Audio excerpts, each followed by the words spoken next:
നിന്നെ ഞാൻ കണ്ടത് എപ്പോഴാണെന്ന് അറിയുമോ? അന്ന് വീട്ടിൽ വന്ന് വഴക്കിട്ടപ്പോഴല്ലേ? നോ. പിന്നെ ഞാനൊരു ദിവസം വിക്കിയുടെ ആപ്പില് വർക്ക് ചെയ്തുകൊണ്ടിരുന്നപ്പോഴാണ് അതില് അവനയുടെ കൂടെ നിൽക്കുന്ന നിന്നെ കണ്ടത്. സൈറ്റ്. അന്ന് പിന്നെ അതിന്റെ പുറകൊന്നും പോയില്ല. പിന്നെ അത് കഴിഞ്ഞിട്ട് കണ്ടത് അപ്പോഴാ. അന്നേരമല്ലേ മനസ്സിലായത് കാണുന്ന പോലെ അല്ല ആണെന്നും. ഓഹോ, അപ്പോ ഞാൻ കച്ചറയാണ് എന്ന് അല്ലേ? Do you know one thing? നിന്നിൽ എനിക്ക് ഏറ്റവും കൂടുതൽ ഇഷ്ടം എന്താണെന്ന് അറിയോ? Eyes, no. Cheek, lip, your tongue. ഈ നാക്കിലാണെങ്കിൽ നീ എന്ത് ചെയ്താണ്? എന്നോട് വഴക്കുണ്ടാക്കുന്ന ഈ നാക്കാണ് എനിക്ക് ഏറ്റവും കൂടുതൽ ഇഷ്ടം.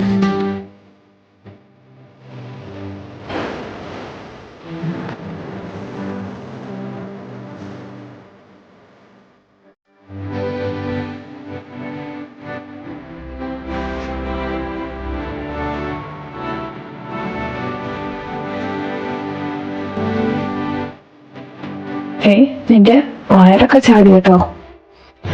ആണല്ലേ? എനിക്കും തോന്നി. എങ്ങനെ ചാടാതിരിക്കും? ഞാനേ ഇന്നലെ വാങ്ങിക്കൊണ്ടു വന്ന ആ സ്വീറ്റ്സിന്റെ ഫാക്ടറി എന്തേ? അത് എന്തേ? അത് ഞാൻ തിന്നു. പിന്നെ എങ്ങനെ വയറ് ചാടാതിരിക്കുന്നത്? അതിപ്പോ എനിക്ക് കണ്ടപ്പോ തിന്നാൻ തോന്നി. അങ്ങനെ ഞാൻ ഒന്നേ തുടങ്ങിയതാ, പിന്നെ അങ്ങ് തീർന്നു പോയി.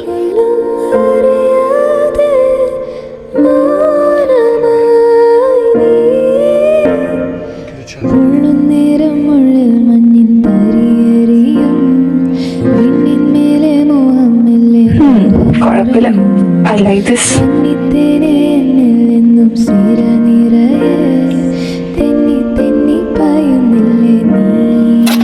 ഇനി എന്തായാലും ഞാൻ കുറച്ച് കഴിക്കാൻ നോക്കാം.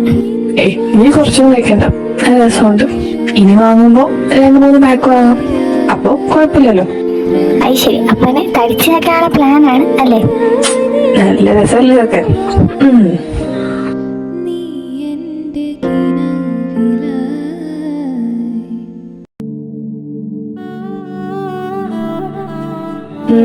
ഡ്രസ്സിലെടുത്ത് വെച്ചോ?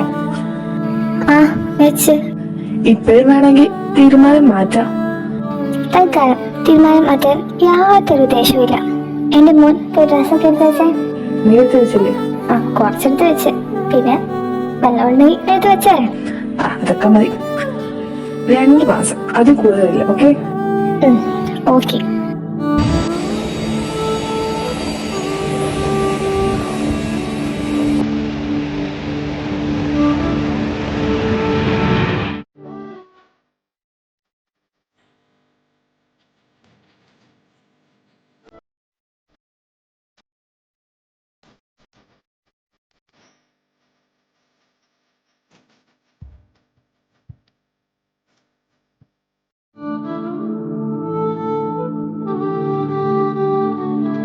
അന്ന് പോയ പിള്ളേരാ എപ്പോഴാ ഇങ്ങോട്ട് വരുന്നത്?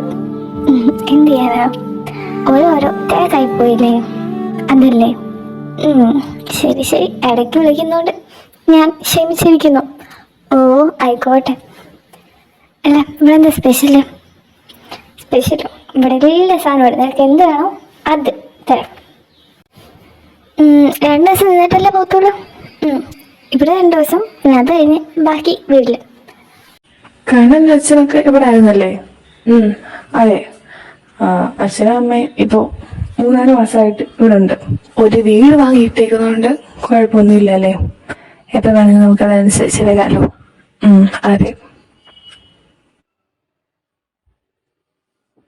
ഏതോ സുഖം ഉള്ളൂരതേ ഏനോ മനം. എന്താണ് ഭാര്യ സാരി കൊടുത്തിട്ട്?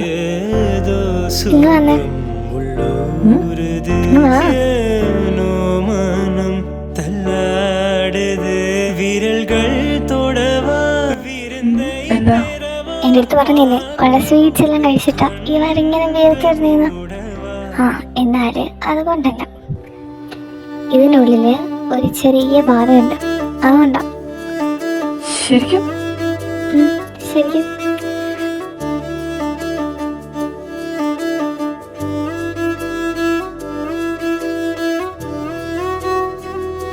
എൻ്റെ വയറ് കണ്ടിട്ട് എൻ്റെ അടുത്ത് മാമിയെ പറഞ്ഞത് ഒന്ന് ടെസ്റ്റ് ചെയ്ത് നോക്കാമെന്ന്. സത്യം പറഞ്ഞാൽ 2 മാസമായിട്ട് പീഡിച്ചായില്ലായിരുന്നു. അപ്പോൾ ഞാനും കരുതി ഒന്ന് നോക്കാം. അങ്ങനെ നോക്കി. അപ്പോൾ താങ്ക് യു സോ മച്ച്.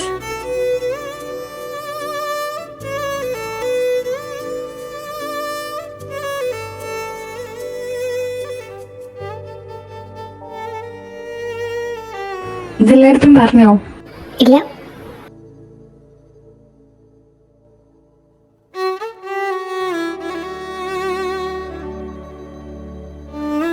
മോളെ ഈ ടാബ്ലറ്റ്സ് കഴിക്കണം. ഡോക്ടർ പറഞ്ഞ ഓർമ്മ ഉണ്ടല്ലോ, ഫ്രൂട്ട്സ് കഴിക്കണം, പിന്നെ സ്വീറ്റ്സ് കുറയ്ക്കാൻ പറഞ്ഞിട്ടുണ്ട്. ഇതൊന്നും ഞങ്ങൾ കാണാത്തപ്പോൾ എടുത്ത് തിന്നരുത് കേട്ടോ. കേട്ടു. പിന്നെ എന്തെങ്കിലും വേണമെങ്കിൽ അടുത്ത് പറയണം കേട്ടോ. തന്നെ ഇരുന്ന് ഉണ്ടാക്കി കഴിക്കുമെന്ന് വേണ്ട. കുറച്ച് മാസത്തേക്ക് റെസ്റ്റാണ് പറഞ്ഞേക്കുന്നത്. അത് കഴിഞ്ഞ് പിന്നെ ജോലിയാണെന്ന് പറഞ്ഞിട്ടുണ്ടല്ലോ. അതുകൊണ്ട് വെറുതെ അടുക്കളക്കകത്തും കയറണ്ട. എൻ്റെ അടുത്ത് പറഞ്ഞാൽ മതി, ഞാനിപ്പോൾ അങ്ങോട്ട് കൊണ്ടുവരാം. എൻ്റെ പൊന്നോ, എനിക്ക് ഒരു കുഴപ്പമില്ല. കുഴപ്പമൊന്നുമില്ല, അതുകൊണ്ടാണ് പറഞ്ഞത്. ഇനിയും കുഴപ്പങ്ങളൊന്നും ഇല്ലാതിരിക്കാൻ വേണ്ടിയിട്ട് നമ്മൾ ശ്രദ്ധിക്കണം, അത്രേ ഉള്ളൂ. ഓ, ഉത്തരവ് പോലെ.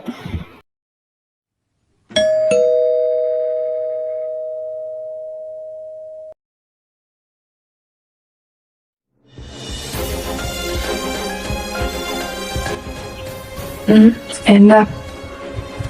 അത് ഞാൻ ശിവയൊന്ന് കാണാൻ. ആഹാ, പേരൊക്കെ ഓർമ്മയുണ്ടല്ലോ. ഇന്നൊരു നല്ല ദിവസമായതുകൊണ്ട് ഞാനൊന്നും പറയുന്നില്ല. എന്തായാലും അകത്തേക്ക് വാ. ആരാച്ചാ? ഇയാളെന്താ ഇവിടെ? ഞാൻ മോളെ ഒന്ന് കാണാൻ വന്നേ. ഞാൻ സംസാരിച്ചിട്ട് പോക്കോളാം. ഒന്നും സംസാരിക്കാനില്ല, നിങ്ങളോട് ഇറങ്ങിയേ. കണ്ണേട്ടാ, വേണ്ട. കുറെ നാളുകൊണ്ട് വിചാരിക്കുന്നു മോളെ ഒന്ന് കാണണമെന്ന്. പിന്നെ ഇപ്പോഴും അറിഞ്ഞത് മോള് ഇവിടെ വന്നെന്ന്. ചെയ്തതിനെല്ലാത്തിനും മാപ്പ്.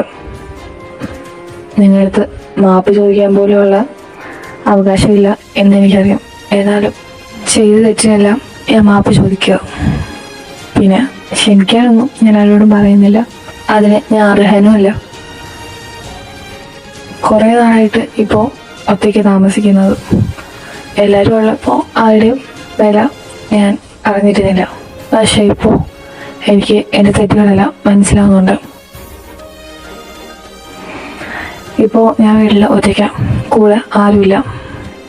എനിക്ക് എൻ്റെ മോനെയും അവൻ്റെ മക്കളെയും ഒക്കെ കാണണമെന്നും അവരുടെ കൂടെ നിൽക്കണമെന്നും അതേപോലെ നിങ്ങളുടെ കൂടെ നിൽക്കണമെന്നും ഒക്കെ തോന്നുന്നു.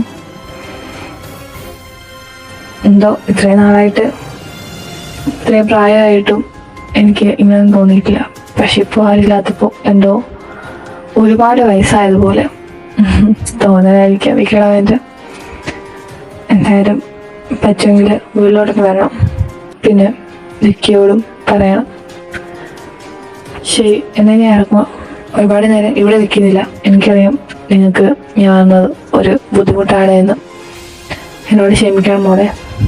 ഞാൻ മായയെ കണ്ടും ക്ഷമ ചോദിക്കാം. ആ വീട്ടിലോട്ട് പോകാനുള്ള ധൈര്യം എനിക്കില്ലാത്തതുകൊണ്ടാണ് ഞാൻ അങ്ങോട്ട് ചെല്ലായത്. എന്നോട് ക്ഷമിക്കണം. എന്നാൽ ശരി, ഞാൻ ഇറങ്ങാം. ഇളമഞ്ഞിലീറനാം ആലിന്റെ ചില്ലയിൽ കിളികളൊരു പോലെ പാടി സുന്ദരന്റെ ശിവ, നീ എന്താ അങ്ങേരോട് ഒന്നും മിണ്ടായത്? ഞാനെന്ത് പറയാനാ? നിനക്ക് എന്റെ നല്ലത് പറഞ്ഞുകൂടായിരുന്നോ? അങ്ങേനെ എന്തോരം ദ്രോഹിച്ചിട്ടുള്ളതാ? അങ്ങനെയൊക്കെ നല്ലതും ചീത്തയൊക്കെ ചെയ്യുന്ന ആൾക്കാരെ ദ്രോഹിക്കാനും അവരെ ശിക്ഷിക്കാനും ഒക്കെ നമ്മളാരാ? ക്ഷമിക്കാനും നമ്മളാരുമല്ല. അമ്മാവൻ ചെയ്തെല്ലാം തെറ്റാണ് എന്ന് മനസ്സിലാക്കിയില്ലേ? അത് തന്നെ വലിയ കാര്യം. അതിൽ കൂടുതൽ എനിക്കെന്താ വേണ്ടത്? പിന്നെ ഞാൻ എന്താ പറയേണ്ടത്? എനിക്കൊന്നും പറയാനില്ല. അതുകൊണ്ട് ഞാനൊന്നും വേണ്ട. അത് അമ്മാവന് മനസ്സിലായി കാണും, അതാ പെട്ടെന്ന് പറഞ്ഞിട്ട് അങ്ങ് പോയത്. എന്നിട്ട് എന്ത് തീരുമാനിച്ച്? ക്ഷമിക്കുന്നോ? ഞാൻ പറഞ്ഞില്ലേ, ക്ഷമിക്കാനും ശിക്ഷിക്കാനും ഒന്നും നമ്മൾ ആരല്ല. എന്നാലും രണ്ടിടം പൊട്ടിക്കേണ്ടതായിരുന്നു. ചേട്ടാ മിണ്ട നടക്കണമോ? എൻ്റെ കൊച്ച് ഇതൊക്കെ കേട്ടാണോ വരേണ്ടത്? ഓടി ആരെ പറയുന്നത്? ഒന്ന് പറഞ്ഞ് രണ്ടാമത്തേന് ചാടി അടിക്കുന്നവരാണ് ഈ പറയുന്നത്. അങ്ങനൊന്നും അങ്ങനെ പറഞ്ഞൂടാ. അമ്മാവനിപ്പോ 10-67 വയസ്സായി കാണത്തില്ലേ? ഇത്രയും നാളേക്കിടയിൽ ഇതുവരെ ആ മുഖത്ത് ഇത്ര ക്ഷീണം ഞാൻ കണ്ടിട്ടില്ല. ആദ്യമായിട്ടാണ് ഞാൻ ആ മുഖത്ത് ഇത്രയും ക്ഷീണം കാണുന്നത്. അപ്പോൾ ചെയ്തതായിട്ടെല്ലാം മനസ്സിലായി, അതിൻ്റെ വിഷമത്തിലാണ് എന്ന് സാരം. ഒരു കാര്യം അറിയോ, നമുക്കിപ്പോൾ ഇത്ര വയസ്സായെന്നും പറഞ്ഞാൽ നമുക്ക് പ്രായമാവത്തില്ല. നമ്മുടെ മൈൻഡ് ഓക്കെ അല്ല, അതുപോലെ നമ്മുടെ മെൻ്റൽ സ്ട്രെസ് ഒക്കെ അല്ല. അങ്ങനെയൊക്കെ ആകുമ്പോഴാണ് നമുക്ക് പെട്ടെന്ന് പ്രായം തോന്നിക്കുന്നത്. ചിലരെ കണ്ടിട്ടില്ലേ, വയസ്സ് കുറവായിരിക്കും പക്ഷെ നല്ല പ്രായം തോന്നിക്കും. അതേപോലെ ചിലവർ വയസ്സ് കൂടുതലായിരിക്കും പക്ഷെ പ്രായം കുറവായിരിക്കും.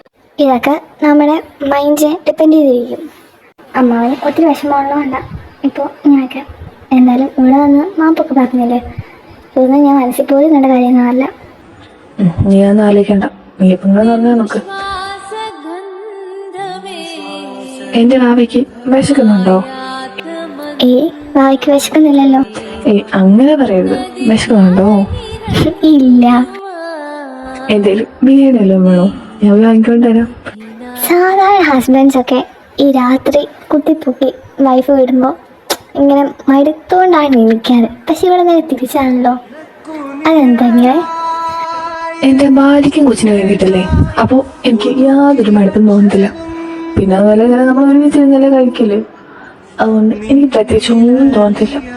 ബാക്കിയുള്ളവരെയും പോയല്ല, ഞാൻ ഡിഫറെൻ്റാ.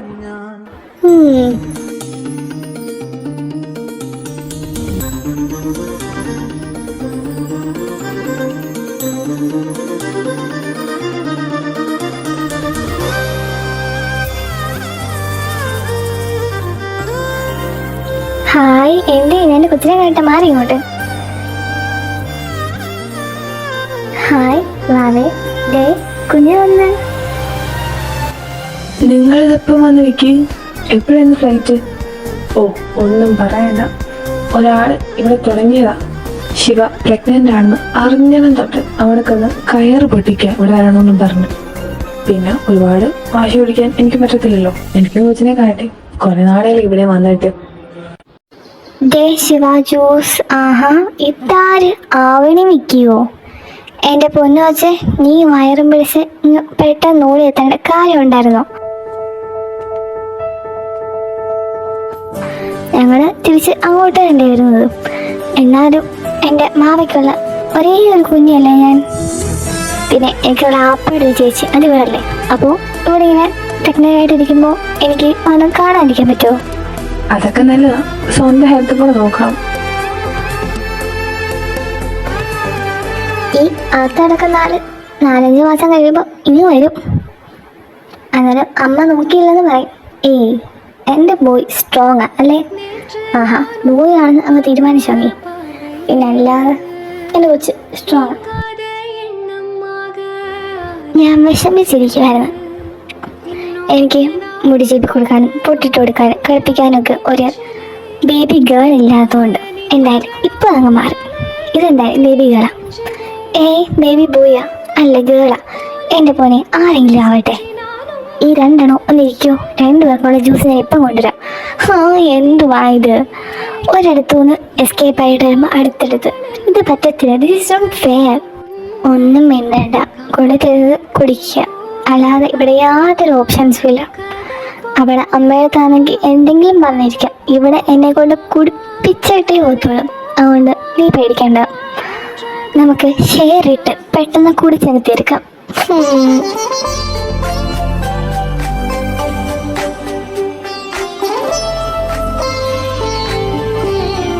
ശിവ ഡോക്ടറിനെ കണ്ടായിരുന്നോ? എന്ത് പറഞ്ഞു? പ്രത്യേകിച്ച് കുഴപ്പമൊന്നുമില്ലടാ. പിന്നെ ടാബ്ലറ്റ്സ് തന്ന് കുറച്ച് നാളത്തേക്ക് ശ്രദ്ധിക്കാനും പറഞ്ഞു. അല്ലാണ്ട് വേറെ കോംപ്ലിക്കേഷൻസും കാര്യങ്ങളും ഒന്നുമില്ല. ഇവക്കും അങ്ങനെയായിരുന്നു ആദ്യം റെസ്റ്റ് 5-6 മാസത്തേക്ക്. ഇപ്പോൾ കുഴപ്പമില്ല, ചെറിയ ജോലിയൊക്കെ ചെയ്ത് തുടങ്ങാൻ പറഞ്ഞു. എന്നാലും ചുമ്മാ മടിച്ചിട്ടിരിക്കുക, ഫുൾ ടൈം ഉറക്കം. ഇവിടെ ഒരാളോ എപ്പം മരം കണ്ടാലും അപ്പം ചാടി വീഴാൻ നിൽക്കുക, ഒരു വിധേനെ പിടിച്ചു വെച്ചേക്കുന്നത്. വിക്കി വന്നോ? യാത്രയൊക്കെ എങ്ങനെ ഉണ്ടായിരുന്നു? എന്റെ കൊച്ചിനെങ്ങനെ ഉണ്ട് മോളെ? സുഖമായിട്ടിരിക്കുന്നു. പിന്നെ എടാ, ഇന്നലെ എൻ്റെ അച്ഛൻ ഇവിടെ വന്നായിരുന്നു. എന്തിന്? എത്ര നാളാ മോനെ ഇങ്ങനെ നടക്കുന്നത്? ഇപ്പോ പണ്ടത്തെ പോലൊന്നും അല്ല. ഇവിടെ വന്ന ശിവയോട് മാപ്പൊക്കെ പറഞ്ഞിട്ടാ പോയത്. ആള് ഒരുപാട് മാറിന്നാ തോന്നുന്നത് കണ്ടിട്ട്. അച്ഛനല്ലേ, മാറി കാണത്തില്ല, തോന്നല. അല്ല ഏട്ടാ, ഒരുപാട് മാറി. നേരത്തെ ഇങ്ങനൊന്നും അല്ലായിരുന്നു. അവന് നല്ല മാറ്റമുണ്ട്. അതല്ല, ഒരുപാട് ക്ഷീണിച്ച്. വീട്ടിലിപ്പം ആരുമില്ല, ഒറ്റയ്ക്ക എന്നൊക്കെ പറഞ്ഞത്. വീട്ടില് ഇപ്പൊ ആരുമില്ല. കുറച്ച് നാളുകൾക്ക് മുമ്പ് വരെ അപ്പച്ചി ഉണ്ടായിരുന്നല്ലോ. എനിക്ക് തോന്നുന്നു മാവന്റെ വീട്ടിൽ പോയി കാണും. അവിടാണെന്ന് തോന്നുന്നു ഇപ്പൊ എല്ലാരും. കുറച്ച് മാസങ്ങൾക്ക് മുമ്പല്ലായിരുന്നോ ലക്ഷ്മിയുടെ കല്യാണം? കോടികളുടെ ആസ്തിയും പിന്നെ ഒരുപാട് സ്വത്തും പണമുള്ള ആൾക്ക് കെട്ടിച്ചു കൊടുത്തതാ. എന്നും അടി വഴക്കും ഒക്കെ ആയി. പിന്നെ കൊടുത്ത സ്ത്രീധനം അത്രയും പോലെ എന്നും പറഞ്ഞ അതിൻ്റെ പേരിൽ അടി. അങ്ങനെ മൊത്തത്തിൽ അവിടെ മൊത്തം നാണക്കേടായി. പിന്നെ അവരെങ്ങനെയാണ് താമസിക്കുന്നത്? ഇതൊന്നും ഞങ്ങളുടെ അറിഞ്ഞില്ലല്ലോടാ. ഞാനും ഇപ്പോഴറിയുന്നത്. ഇപ്പൊ അവർക്കെല്ലാം മനസ്സിലായിട്ടുണ്ട് ചെയ്ത തെറ്റിന്റെ ആഴം. സ്വന്തം മുമ്പ് അങ്ങനെ വന്നപ്പോൾ അവർ പഠിച്ചു. ഒരുപാട് പൈസയും ഒക്കെ കൊടുത്തിട്ടല്ലേ അവളെ കെട്ടിച്ചത്. എന്നിട്ടോ അവൻ എന്നും കിടന്നു ഉപദ്രവവും അടിയും ഇടിയും. അവൾ എത്ര നാളാണ് സഹിച്ചു നിൽക്കുന്നത്. ഒട്ടും പറ്റാതായപ്പോ അവള് തിരിച്ച് ഇങ്ങ് വീട്ടിൽ വന്നതാ ലച്ചു. എന്നിട്ടും അപ്പച്ചി അവളെ തിരിച്ചയച്ചു. അങ്ങനെ ഒരു ദിവസം ലച്ചുവിനെ കാണാൻ വേണ്ടി ഇവർ രണ്ടുപേരും ചെന്നപ്പോഴാ അവരെല്ലാം ലച്ചുവിനെ എടുത്തിട്ട് അടിക്കുന്ന കാണുന്നത്. പിന്നെ നോക്കണം, അവളെ വിളിച്ച് അവിടെ നിന്നെല്ലാം മാറി വീട്ടിൽ നിന്നും ഇറങ്ങി. പിന്നെ അവരുടെ അച്ഛൻ്റെ വീട്ടിലായിരിക്കും. എനിക്ക് അവനെ കുറിച്ച് വലിയ ധാരണയില്ല. അയ്യോ, കഷ്ടമായിപ്പോയല്ലേ? അത്ര കഷ്ടമൊന്നും അല്ല. പിന്നെ അവളെന്തോ നിന്റെ അടുത്ത് കാണിച്ചിട്ടുള്ളതാ, എന്തൊക്കെ പറഞ്ഞിട്ടുള്ളതാ, അത് വെച്ച് നോക്കുമ്പോൾ അവൾക്ക് കിട്ടിയതിന് കണക്കായിപ്പോയി. ഇപ്പോൾ നിന്നോട് ചെയ്ത തെറ്റെല്ലാം അവൾ മനസ്സിലാക്കി കാണും. അങ്ങനെ തന്നെ വേണം. കർമ്മ ഈസ് എ ബൂമറാങ്. എന്തായാലും കിട്ടിയത് നന്നായെന്നേ ഞാൻ പറയത്തോളൂ. അങ്ങനൊന്നും പറയാതെ. അയ്യോ, ഇത്ര നല്ലവളാണ് എനിക്കാവുണ്ടായി. ഈ വഴക്കൊക്കെ നിർത്തിക്കൂടെയോ? ഇന്നലെ വന്നപ്പോ എനിക്ക് അത്ര ഇഷ്ടപ്പെട്ടൊന്നുമില്ല. പിന്നെ ശിവ ഇന്നലെ പറഞ്ഞു അമ്മാന് ഒത്തിരി സങ്കടമുണ്ട് അങ്ങനെയൊക്കെ. എത്ര നാളാടാ? അതെ, ശാലിനിയും കൂടെ വീട്ടിൽ ഇല്ലാത്തോണ്ടായിരിക്കാം അവൻ ഇത്ര ഇതായി പോയത്. എന്നാലും കഴിഞ്ഞിട്ട് എന്തോ പാവം തോന്നുന്നു. നീ വീട്ടിലോട്ട് ചെല്ലുക, ഇങ്ങനെയായിട്ട് വന്നത്. പിന്നെ നേരത്തെ അയക്കുന്നു വീട്ടിലോട്ട് വരാൻ പറയണമെന്നും പറഞ്ഞു. ചെല്ലടാ, ഇതൊന്നും മനസ്സിലാക്കണ്ട. അവനെ ഇപ്പോൾ ഇതെല്ലാം കുറ്റബോധമുണ്ട്. പിന്നെ വെറുതെ എന്തിനും മനസ്സിലാക്കുക? എത്ര നാള് എല്ലാവരും ഈ ഭൂമിയിലുണ്ട് എന്നും പറഞ്ഞ. അതുകൊണ്ട് പെട്ടെന്ന് തന്നെ അടുത്ത് നിന്ന് സംസാരിക്കാൻ നോക്ക്.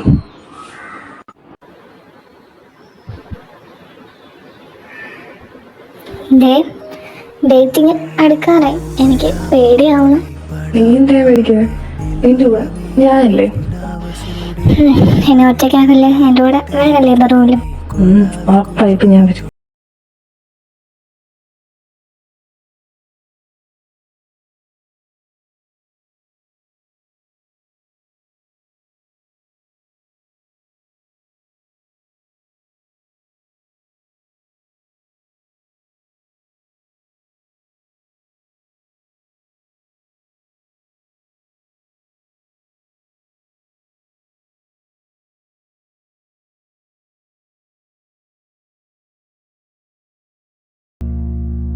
അഞ്ചു വണ്ണപ്പൂവേ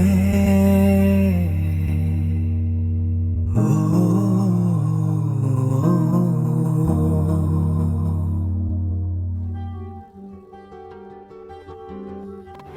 അയ്യോ, കുഞ്ഞറിയോടി? ഞാൻ ഇപ്പോൾ ഉറക്കെ കിടത്തിയുള്ളൂ.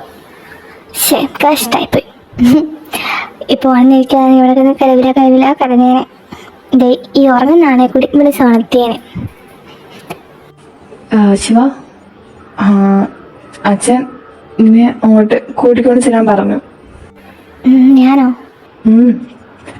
അച്ഛന് ഒരുപാട് മാറ്റമുണ്ട്. നീ എന്ന് പറഞ്ഞാൽ ശരിയാ. അന്ന് നീ പറഞ്ഞത് കേട്ട് ചെന്നുകൊണ്ടെന്താ ഇപ്പൊ അച്ഛന്റെ സ്വഭാവം മാറി. ഞാൻ കണ്ട അച്ഛൻ എങ്ങനെയാണോ അങ്ങനെ. എന്തായാലും നിന്റെ അടുത്ത് അങ്ങോട്ട് വരാൻ പറഞ്ഞു. അച്ഛൻ നാളെ വന്ന് വിളിക്കാന്നാ പറഞ്ഞത്. പിന്നെ ഞാനിന്ന് കാണാൻ പോകുമ്പോ പറയാന്ന് പറഞ്ഞു. അപ്പോ നീ എടുത്തില്ലേ? എനിക്ക് കുഴപ്പമൊന്നുമില്ല, ഞാൻ വരാം.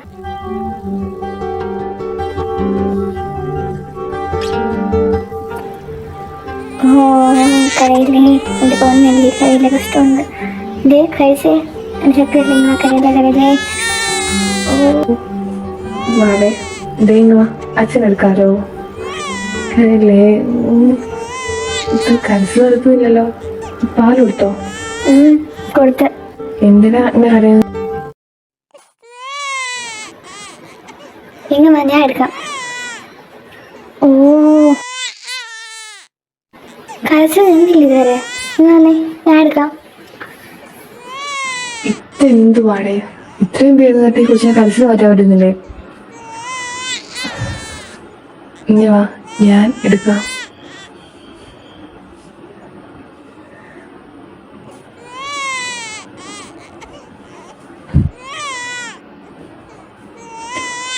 എന്റെ ഭാവി എന്തേ?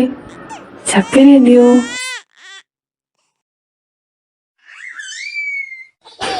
വേറെ നോക്കിയതാവേ. ഇതേണ്ട ഈ കളിപ്പാട്ടം കണ്ടോ?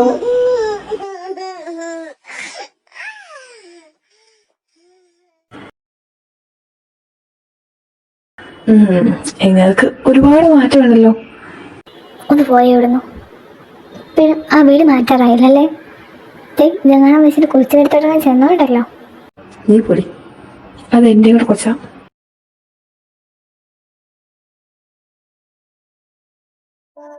ശാരദേന്ദു